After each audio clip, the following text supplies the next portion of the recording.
Darkcast Network. Welcome to the dark side of podcasting. In basic terms, Occam's razor states that given two theories, the simplest answer is often correct. But in true crime, that's not always the case, especially when it comes to unsolved mysteries. On July 1st, 1995, Erin Marie Gilbert attended the Girdwood Forest Fair in Girdwood, Alaska. She was on a first date with a man named David Combs. David later claimed that he had car trouble and that while he was looking for help, Erin disappeared. Combs initially cooperated with the police investigation into Erin's disappearance, but quickly stopped talking. As more of his story came out, the less it seemed to add up. So, is the simplest answer the correct one? Or is there a possibility that David Combs, who has never been named as a suspect in Erin's disappearance, truly had nothing to do with it? When a person goes missing, there's a special kind of pain in the not knowing. I want to tell you the stories of those who never came home. Today, I want to tell you the story of Erin Gilbert. I'm Kona Gallagher. And I'm Ethan Flick. And this is And Then They Were Gone.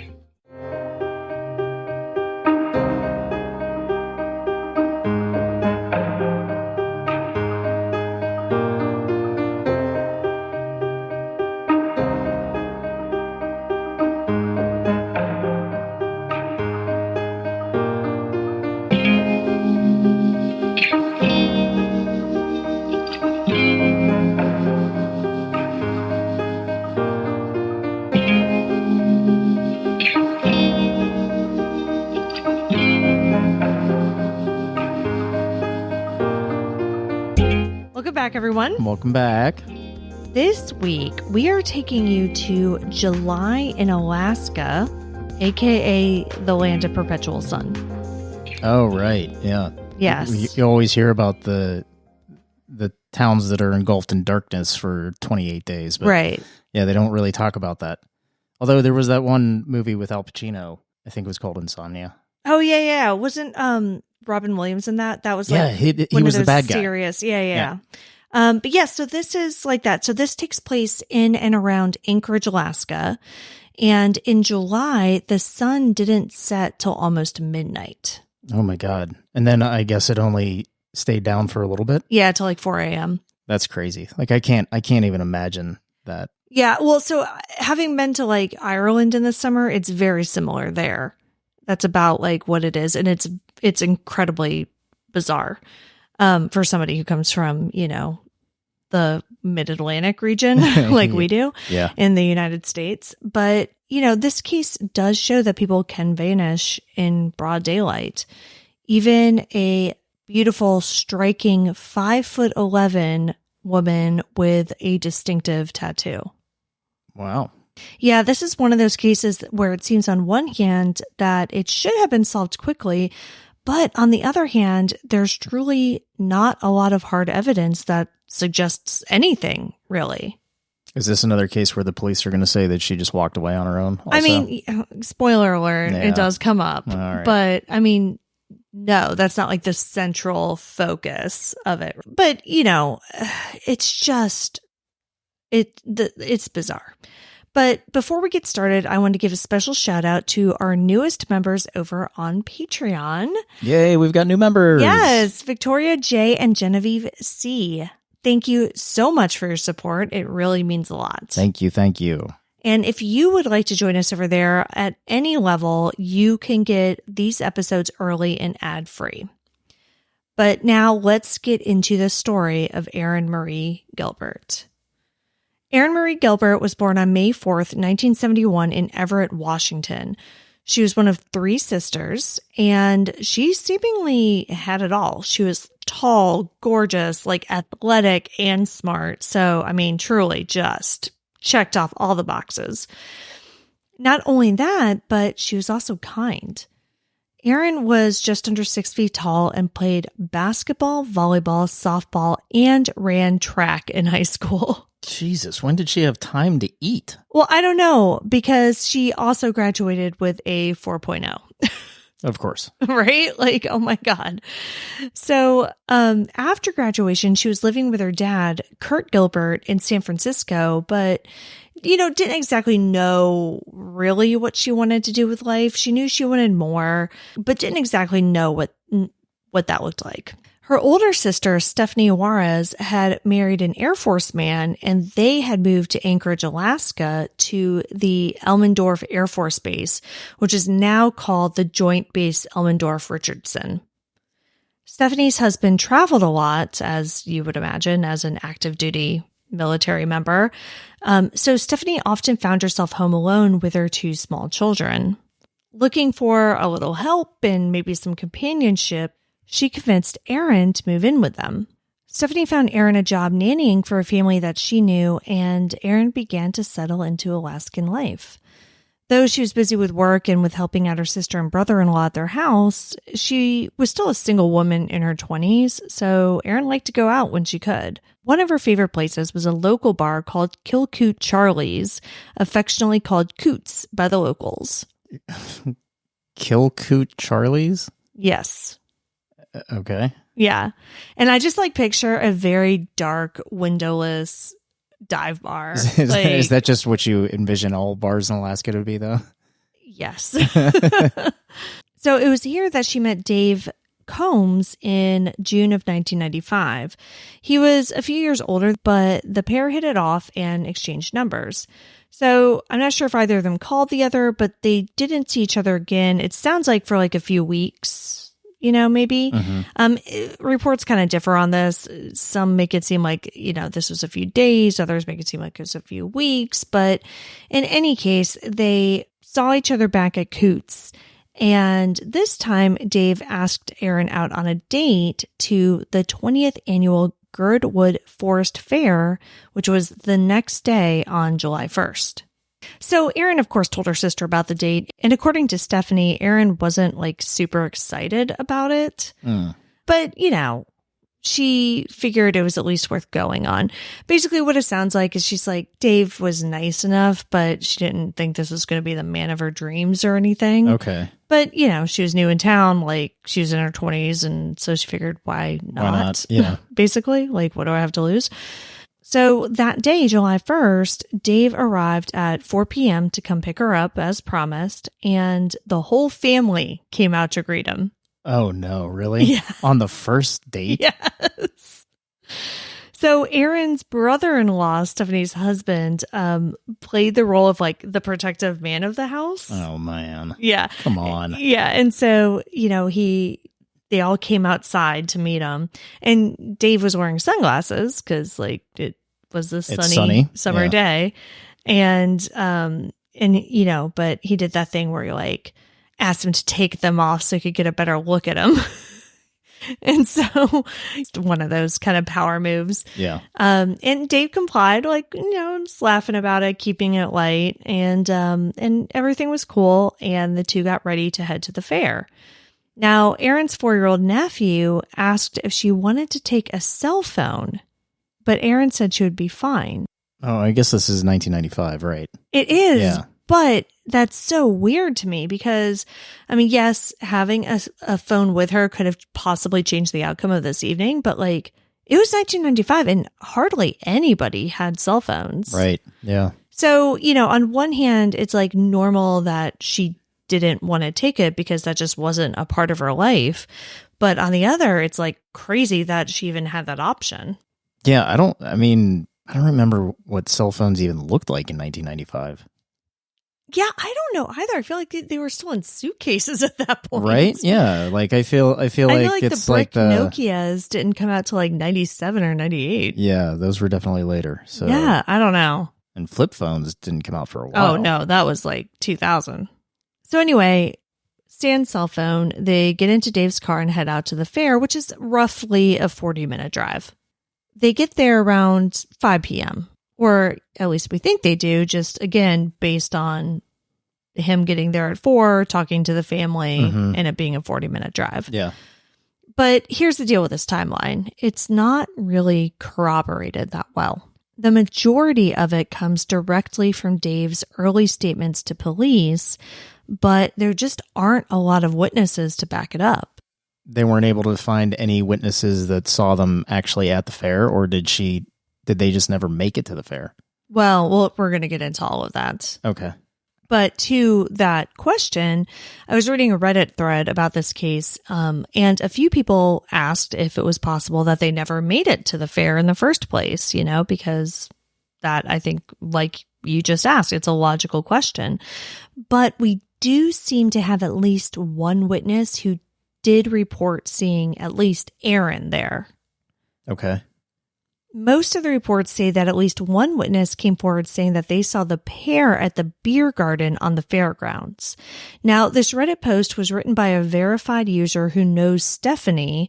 Apparently, their father went to high school with Stephanie, so that's how they're kind of like connected. Connected to this. Yeah. They said that a witness said that they remember talking to Erin because of her tattoo. She had a large tattoo of a blue flower on her chest, which, I mean, I've seen it and we'll show the picture, of course, but I mean, it's memorable. Like, it's a very unique blue flower that's basically like on her chest, kind of above her like left breast, and it goes up to her collarbone. So visible with like normal shirts. I think so. At least part of it would be visible. So now this person who said that they talked to Erin about her tattoo, I don't know if this is the same witness who says that they saw both of them at the beer garden, but I think it might be. But again, that part is just really fuzzy. So at the very least, though, we have multiple witnesses that have... No, we don't know. We don't know if it's multiple or just the one. Oh, okay. Yeah. But we have at least one who does remember talking to her about tattoos at the fair. Right. So she did make it to the fair. That's what it seems like. But as far as we know, like, that is the only reported sighting of Erin after she left home that day that didn't come from Dave himself. According to Dave, the pair decided to leave the fair at around 6 p.m., meaning they only stayed for about an hour. And, a lot has been made of this as well. It's like you drove 40 minutes each way and you're only going to stay about an hour. And there are a couple different ways to look at it. Like, one, Erin had to work the next day. And on a first date, an hour and 40 minutes, give or take, I think is kind of long enough to know if it's like... Well, yeah, especially because you have that 40 minutes in a car. That's what I mean. So you got the 40 minutes in the car, the hour or so at a fair. Like, I think you kind of like get an idea of whether or not this is like going to be a thing. Yeah. If they were a couple or whatever and they drove all that way and only stayed for an hour, it would seem a bit weird. But I think for a first date, it's actually not that strange.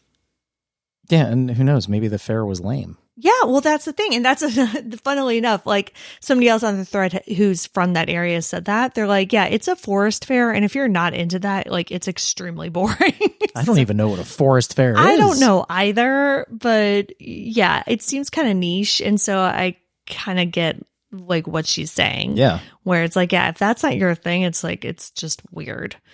So, it could have been any number of things, right? But this is all, again, according to Dave. So according to him, they decide to leave around 6. And after that, they went back to where he had parked the car. And, he had parked the car in like a field somewhere, like as you would expect for a fair situation. But when they got back, the car wouldn't start. Oh. Yeah. So even though summer, like I mentioned, in this area is almost perpetual daylight, a law had recently been passed that required headlights to be used on the highways at all times. But like people weren't used to that. So he left his headlights on. Exactly, because he had his headlights on the way up. And this is before car technology kind of caught up to this. Right. So like daytime running lights weren't a thing on cars. You just had to manually turn your headlights on. And it was really easy to forget to turn them off. Yeah. So apparently that's what happened. They get back to the car's dead. So all of this is like completely reasonable to me so far. Like everything about this. It all makes sense. Right, yeah. This is where it kind of starts to take a left turn. Dave said that he told Erin he was going to go to a friend's house nearby and try to get help, like jumper cables or, to get a jumper, whatever, right? So, okay, that's a little strange, but wouldn't like think to go and ask somebody that's working at the fair. Or like literally anybody in the parking lot, anybody Right. in the fair, like Yeah. anybody, you know? Hey, does anybody have jumper cables? Can you? Yeah, because my car? again, I just feel like in 1995, like everybody had jumper cables in their car. Mm-hmm. Like there were probably 7,000 sets of jumper cables in that field at that time. Yeah. I mean, hell, we have jumper cables in our car. Yeah. And so it's like one of those things that's like, okay, well, that's kind of weird, but you know, he thought he knew somebody nearby, so he went to go to somebody he knew instead of asking a stranger. Okay. That still seems odd to me, but I mean, I don't know. Maybe the friend lived really close by too. Who knows? And maybe they were a mechanic. Like, sure. Yeah. who knows? He goes and does this, but after he leaves, he apparently realizes that he doesn't actually know where this friend lives. So he's lost and just kind of starts wandering around. And according to Dave, is gone for the next 2 hours. Just Okay. leaves her Okay. 2 hours. That's all right. Mhm. So he can't account for his whereabouts for 2 hours, essentially. Well, yes, at this point, 2 hours. Okay. So again, according to him, 2 hours goes by. He gives up trying to find the house. I think I probably would have given up a lot sooner than that, but Yeah. that's okay. I mean, tenacity is one thing, but like, let's be reasonable. So 2 hours goes by. He goes back to the car Mm-hmm. and surprise, surprise, Erin isn't there, Mm-hmm. which under the best of circumstances, like, why would Erin be there? Yeah. For the love of God, like, she doesn't know this guy. Like, why the hell would she just like stay by his broken ass car for 2 hours? That's insane. Maybe that's what he was thinking too. Like, of course she's gone. It's been 2 hours. I don't know if he did this at that point or if this is something he did later. But at some point after he returned on this 2 hour journey, he tried to start his car back up and it started. Okay. Bullshit. I'm sorry. Wait a minute. So he disappears for 2 hours. Now it's 8:00 ish, right? Mm-hmm. And all of a sudden, the battery got recharged while he was gone. Like, that's not the way cars work. I don't know. Some people have said that like that could potentially happen. You know, the car doesn't start, you leave it, it starts. I'm not a mechanic. I mean, I'm not a mechanic either. It just doesn't seem like that makes sense. Right. It's definitely not the most normal story, right? Okay. So again, I don't know if he tried the car as soon as he got back or if he waited, but in either case, what he did decide to do, according to him, when he got back and saw that Erin was not there, was to go back into the fair to look for her, which Okay, that's reasonable, yes, right? that's reasonable. Because if I came back and, you know, the person I'm with was gone, I would assume, yeah, of course you didn't want to wait at the fucking car for 2 hours. Like, you went back into the fair and did anything else. Right. So that makes sense. But again, according to him, and, you know, this is, like you said, around 8:00-ish, give or take, he said he stayed at the fair searching for her until 1 a.m., which is just like an inordinate amount of time to look for somebody in like a fair Yeah. when they're not, you know, a lost like 4-year-old or whatever. Like, Right. This is also a 5'11" yeah, woman. like very memorable, like looking woman, right? And I can't imagine the fair was that large or had like that it's not like you're searching through thousands of people. Yeah. And I mean, even if you are searching through like 8,000 people or whatever, I mean, till 1 a.m., like, what do you think is happening? So, okay, maybe he looks for her for a little while and then it's just like, screw it. I'm just going to enjoy my night and just decides to stay at the fair and chill till 1 a.m. Like, I don't know. Either way, it's weird. Yeah. But that's what he said he did. I mean, that's 5 hours of searching. Right. So, okay, again, just to recap, here's the rough timeline, according to Dave, mostly. He picks Erin up at her house around 4 p.m. They arrive at the fair around 4:40, 5 o'clock. They decide to leave around 6. He discovers his car won't start and wanders around lost until about 8. He returns to the fair and looks for Erin until 1 a.m. But then what does he do after that? Goes home? We have to assume. We actually don't know. That part hasn't really been made public. Like, it's assumed that he told police that he drove home and went to sleep, but we don't actually know what he said he did after 1 a.m. that night. The next thing we're sure of on Dave's timeline is that at 7 a.m., he called Stephanie. So he called the house because there's a landline. So that's probably... That's probably the only number that he had. Exactly, right? So he calls the house, and Stephanie answers, and he asks her if Erin made it home okay.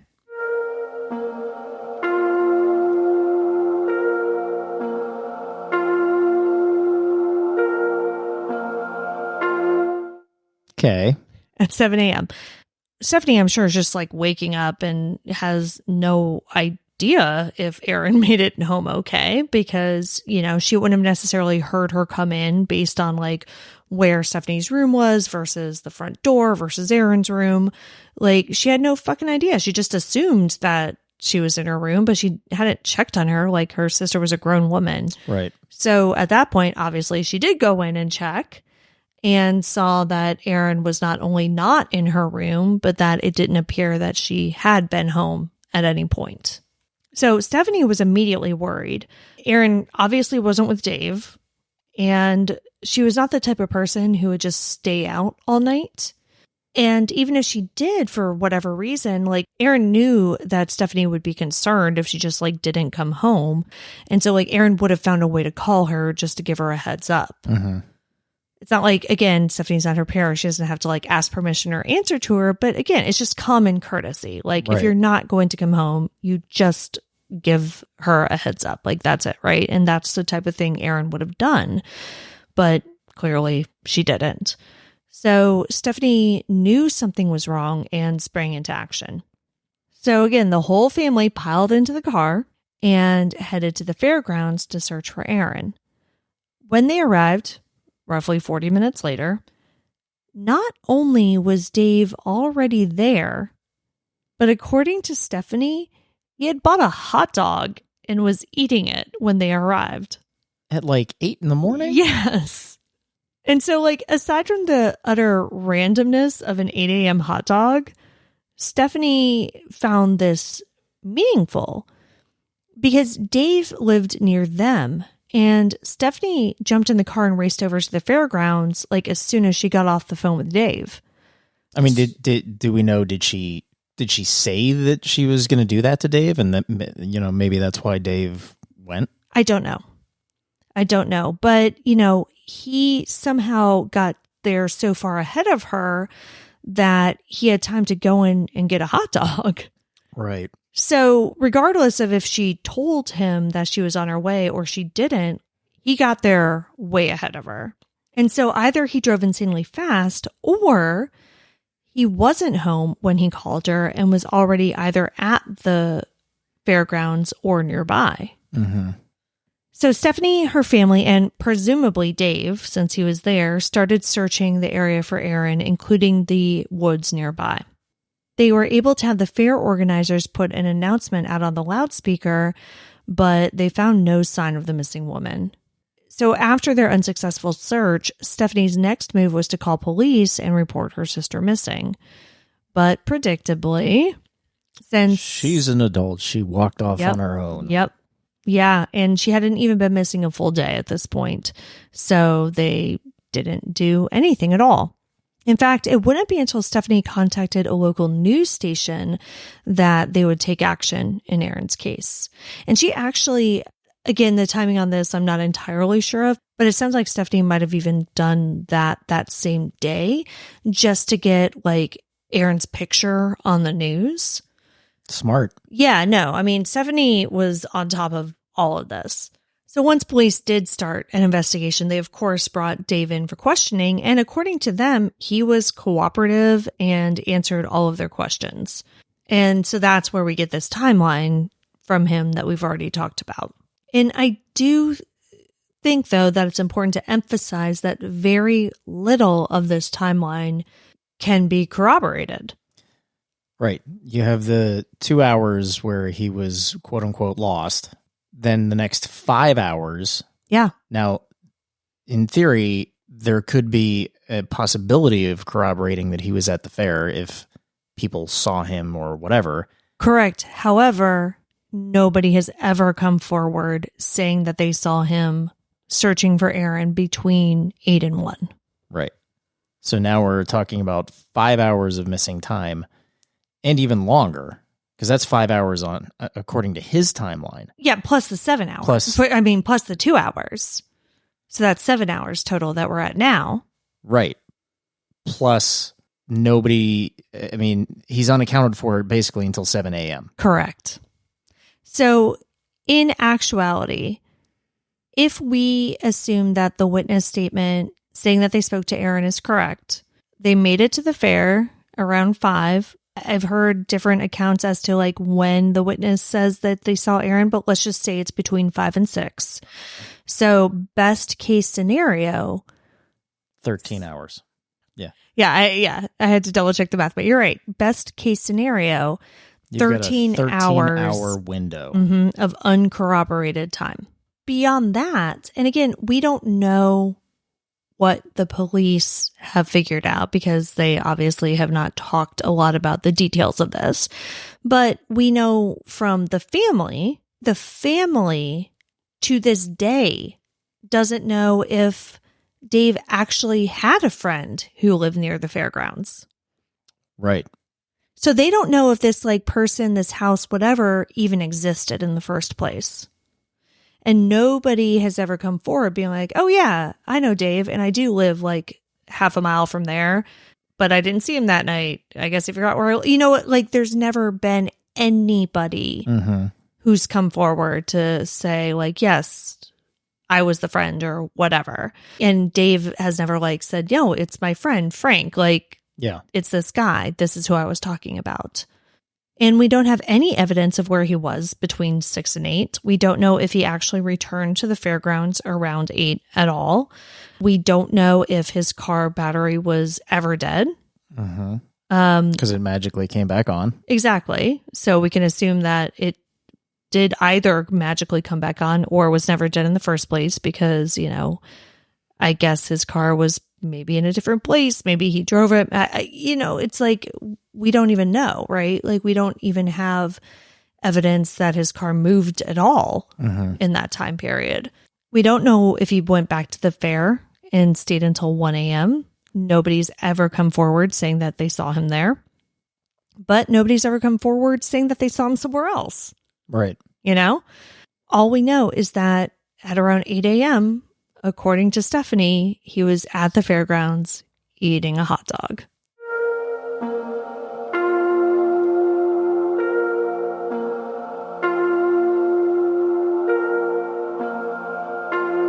So as the investigation actually kicked into gear, Alaska State Troopers performed a more thorough search of the area around the fairgrounds using helicopters and tracking dogs. Tracking dogs could not figure out like what direction Erin might have gone in. The helicopters didn't see anything weird. And once Erin's father, Kurt, learned about his daughter's disappearance, he flew up to Alaska to help search as well. But like, I've never been to Alaska, but it's vast.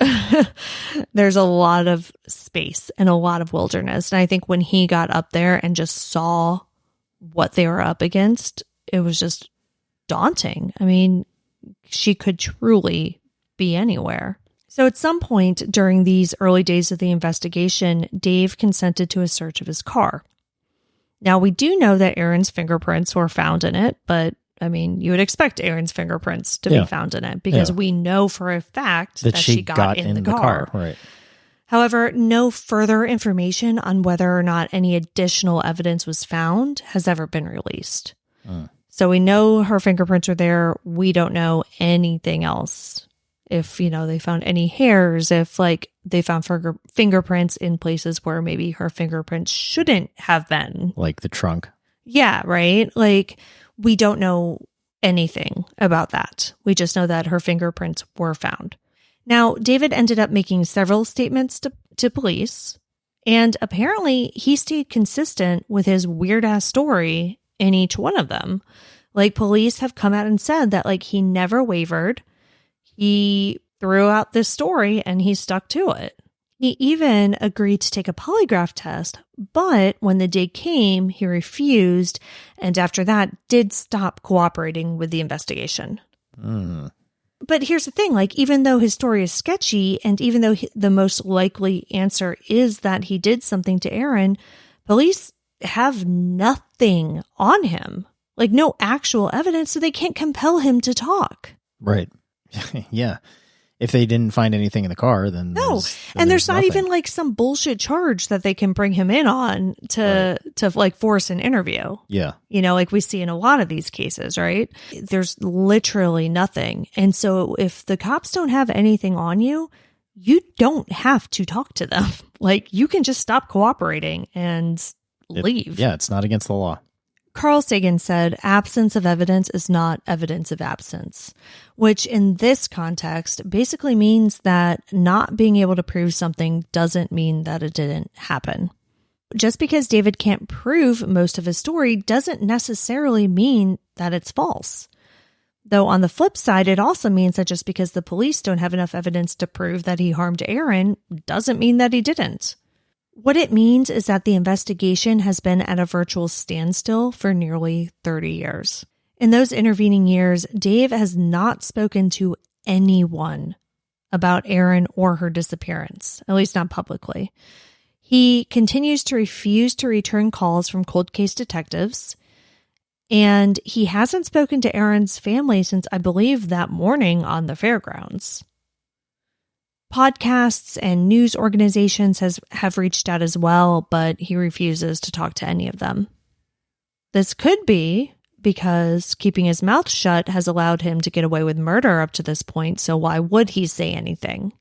But we also have to look at it from the other perspective. This was a man in his 20s at the time who was on a date with a woman who just vanished off the face of the earth. Right. I didn't want to jump to defending him, but like, I mean, come on, if you're in his shoes, and let's assume that he didn't do anything nefarious, yeah, I wouldn't want to fucking talk about it either. Right. I mean, you've got to think that, like, even if he had nothing to do with what happened to her, you would think that that would cause a lot of guilt. You know, he also barely knew her. Right. Yeah. He had met her like a couple times at a bar. Right. Like, it's not like his wife went missing. And, exactly. You know? Yeah. If he truly did tell police everything he knew in those several statements that he gave to them at the beginning and believed that he had no more useful information, I can understand why he would just want to put this behind him and get on with his life. And as suspicious as it may look, no one should ever take a polygraph. So rather than canceling out of guilt, he could have canceled because he came to his senses. Obviously, polygraphs are inadmissible in court, but they're also just kind of bullshit. They are. And it's all about how the polygrapher and police decide to interpret it. And they can use it to jam you up for something you didn't do. Like, don't take a fucking polygraph. Yeah, ever. Yeah. And yes, it's a paradox because it makes you extremely guilty when you don't. Yeah, but I mean, like, don't do it. Even if you're 100% innocent and you take a polygraph, if you're like anxious. Yeah, no, I've said on this show many times, I would fail any fucking polygraph anybody gave me about any subject. Because you're immediately on edge when they strap you in or whatever. Yeah, like there's no way. Like, I just could not do it. And, you know, also though, but getting back to Dave, if we actually take his wacky story at face value, there was plenty of time for something else to have happened to Erin. Right.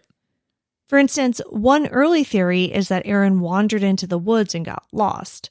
Her family, of course, thought that there was no way Erin would do something that ridiculous. Yeah. But, like, you can kind of see why the police had to consider it, right? Oh, yeah, sure. I mean, it's just one of those things that you just have to, like, check the box. Sure, but you would also assume that with the amount of searching that they did, that they would have found some sort of evidence of her being in the woods. Well, exactly. And I think that's why, though, the early searches really did concentrate on those woods so much because A, either she could have gone out there and something, happened accidentally, or B, if something bad happened to her by somebody else's hand, there's also a chance that she's in those woods. Right. So, that makes complete sense. But of course, they also considered the old chestnut of her deciding to walk off and start a new life. But the problem in this case with that is that this was the new life that she had left voluntarily to start. Right. She was in San Francisco and she left to move to Alaska and hang out with her sister and go to cosmetology. She was nannying and she was going to go to cosmetology school. This was her new life. She already walked off and started a new life. Well, and it also seems a bit odd to choose that time.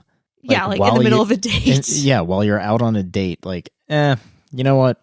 I think now's a good time to just let's just fuck this and start all over. No, it's insane.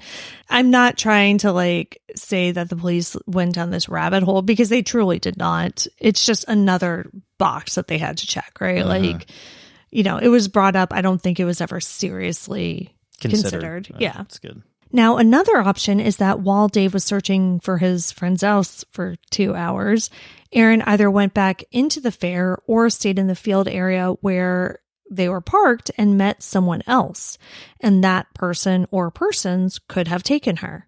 This case is so troubling because even with an obvious suspect, there's just no evidence of anything.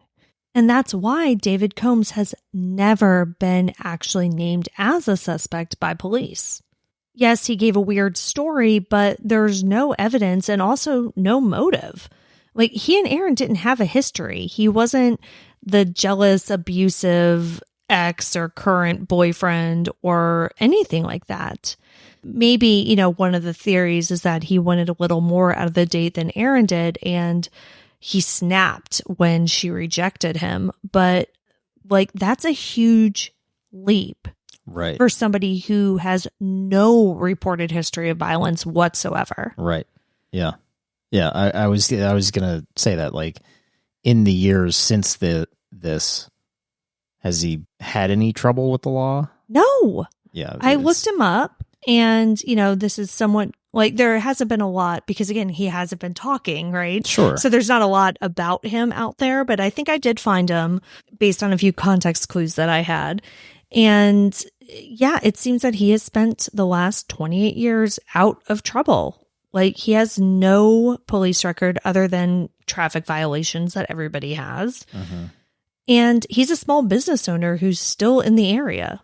Yeah, it doesn't seem very likely that, he would just have this one-off and that there wouldn't be further spin-outs.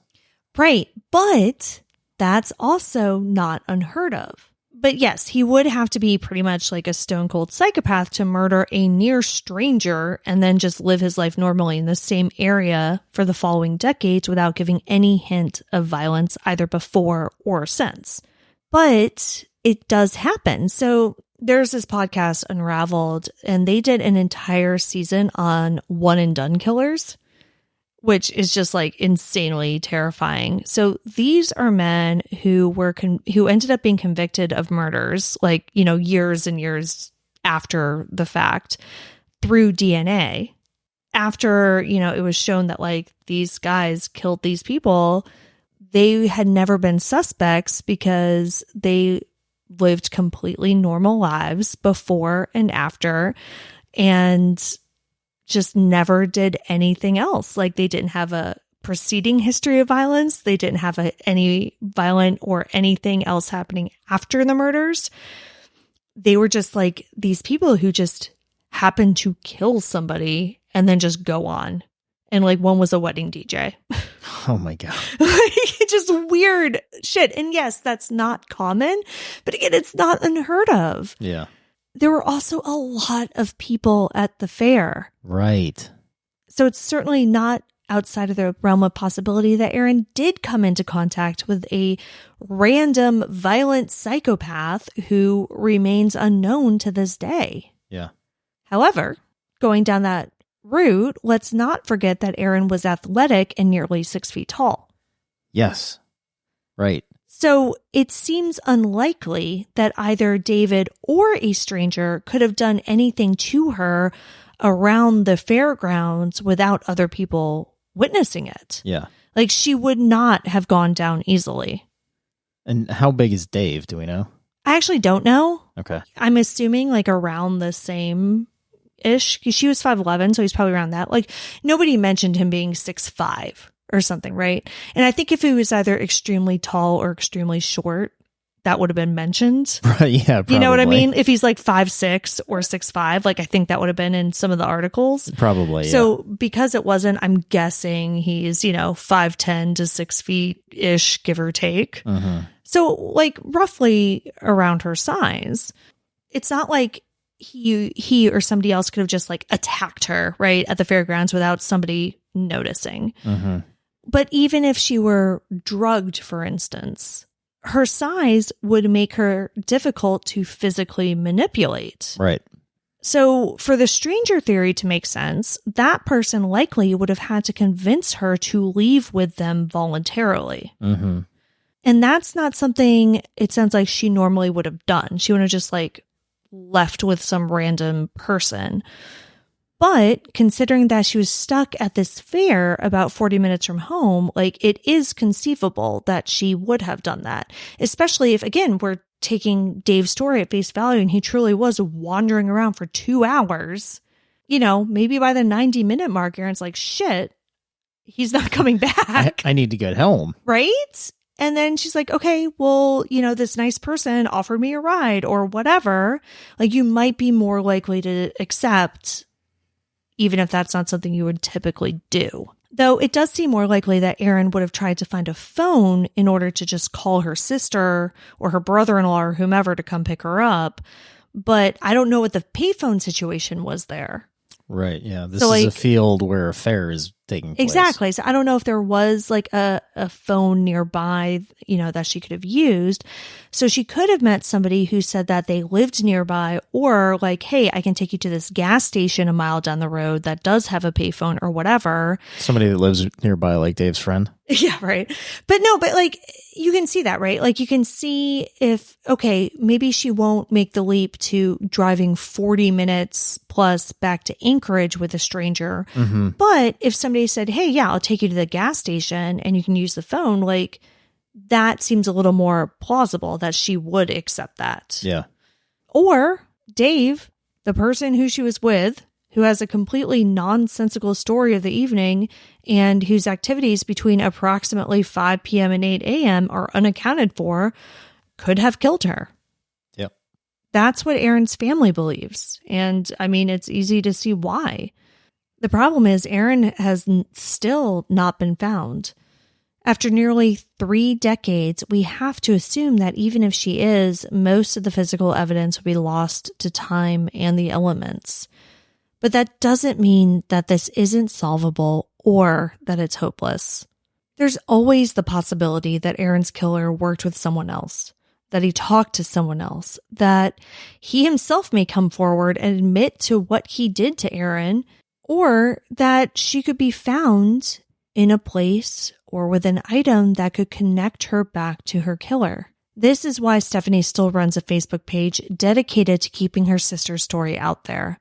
This is why, even though she moved out of Alaska years ago, she still periodically returns to put up flyers.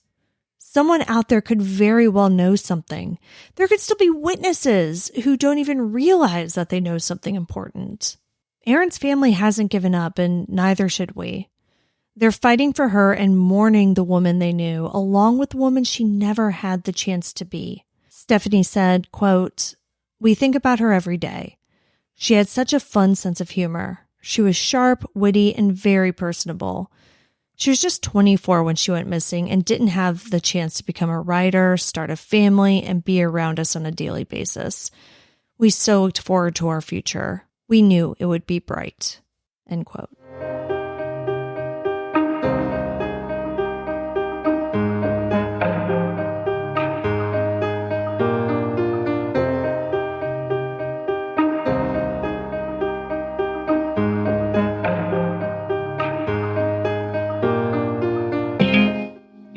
Gilbert has been missing from Girdwood, Alaska since July 1st, 1995. Erin is a white woman with brown hair cut into a bob and hazel eyes. She was 5'11" and around 145 pounds at the time of her disappearance. She was last seen wearing a black leather jacket, a black and white striped shirt, black jeans, and brown mountain boots. She has a tattoo of a large blue flower on her chest. Anyone with information on the disappearance of Erin Marie Gilbert is asked to call the Alaska State Trooper Cold Case Unit at 907-269-5511. Her family is offering a $35,000 reward in this case. You can see all the sources for this episode along with photos and videos at our website, andthentheyweregone.com. And be sure to follow us on social, and Then They Were Gone Pod on Facebook and at ATTWG Pod on Instagram, TikTok, and Twitter. If you like what we're doing, please subscribe and consider leaving a 5-star review on Apple Podcasts. It will help new listeners find us. And the more people that listen, the more chances we have of bringing someone home.